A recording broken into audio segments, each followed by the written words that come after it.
Welcome back, focused learners. So thrilled to have you here for another explainer. Look, if you love getting straight to the heart of complex topics, with clear, structured visuals, of course, you are exactly in the right place. Today, we're unpacking something, well, incredibly fascinating. It's something almost everyone experiences, yet honestly, barely anyone talks about it. We're going to visually break down the psychology of mental conflict simulation. We'll explore exactly why our brains naturally simulate conflict in our minds, and why, believe it or not, it's actually a hidden superpower. So let me ask you a highly relatable question. Do you ever find yourself pacing the room or, I don't know, maybe standing in the shower, passionately winning an argument that hasn't even happened yet? You know the drill. You're gesturing, you're making these excellent points. Maybe you get a little shampoo in your eye, and then suddenly you stop and think, wait, am I going crazy? It's kind of this slightly embarrassing habit, and people might think you're just holding on to anger or overreacting. But hold on, because the truth is actually far more interesting than that. Okay, let's dive right into this, because the concept of cognitive rehearsal, it completely shatters that stigma. Most people just assume having fake arguments in your head is a weird, maybe even toxic habit. But psychology actually shows us that this is a rare sign of high intelligence and advanced psychological processing. So you aren't crazy. You are actually utilizing a highly sophisticated mental tool. All right, move into section 1, the fake argument phenomenon. So from the outside view, when someone catches you whispering to yourself, they might judge it as you holding on to toxic anger or overreacting or just being flat out strange.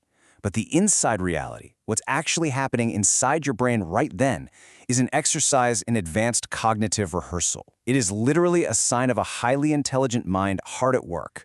We really need to completely reframe how we view this. Section 2, organizing your complex thoughts. The first major psychological reason you rehearse conversations is tied directly to this concept, verbal reasoning. Highly intelligent people very often talk to themselves quietly, privately, and in a really structured way. When you're arguing in the shower or whispering your points out loud, you're actually engaging in verbal reasoning. Think about, say, when you're preparing to ask your boss for a raise. You have all these reasons why you deserve it just floating around in your head, right? But actually saying them out loud to the mirror, that structures them. You are quite literally turning abstract thoughts into concrete words. And this allows you to organize your ideas way more efficiently and ultimately solve problems faster. So what looks strange to an outside observer is actually just your brain's unique way of staying focused and making smarter decisions. You have this massive, complex web of thoughts, and speaking them, even just in a mental simulation, structures them so they make perfect sense. You're not being erratic. Actually, scratch that. You're just getting extremely organized. Moving on to section 3, seeing the full picture. The second big reason for all this mental role-playing is that your brain naturally operates with cognitive complexity. Now, people with high intelligence tend to overthink, but it's absolutely crucial to understand that this isn't necessarily because they're anxious. It's because their mind naturally and automatically examines every single angle of a situation.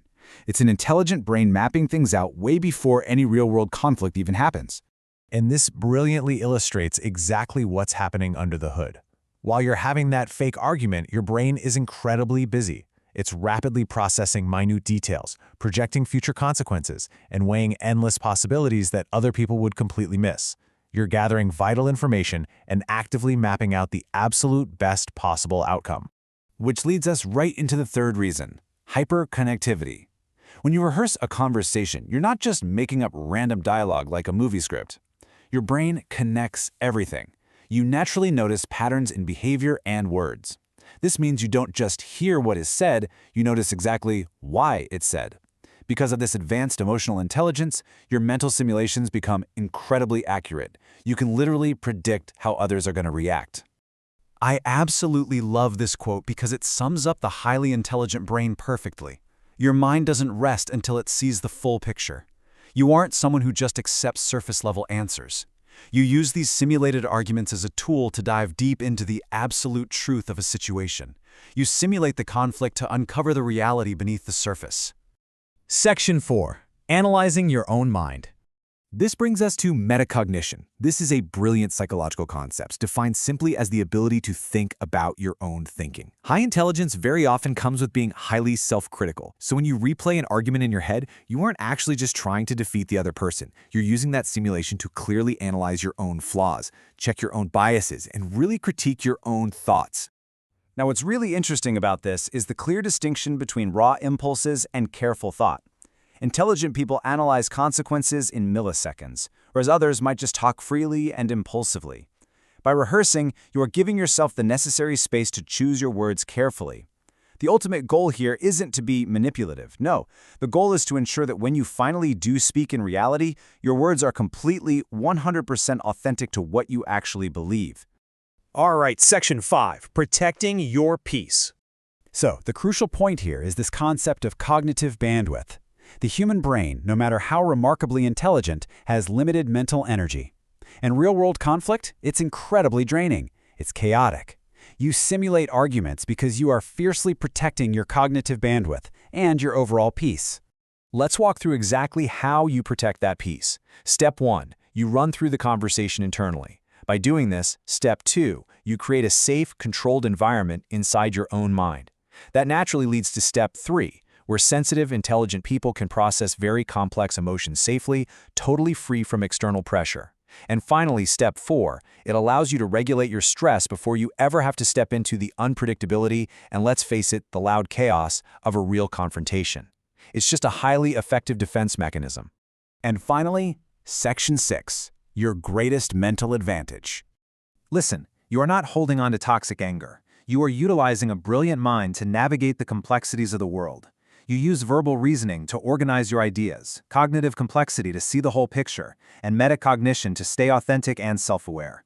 This mental role-playing, it just proves your brain works on a much deeper, far more efficient level. Understanding your own mind is the absolute greatest advantage you can ever build. So the next time you catch yourself deep in a mental debate, don't feel embarrassed, embrace it.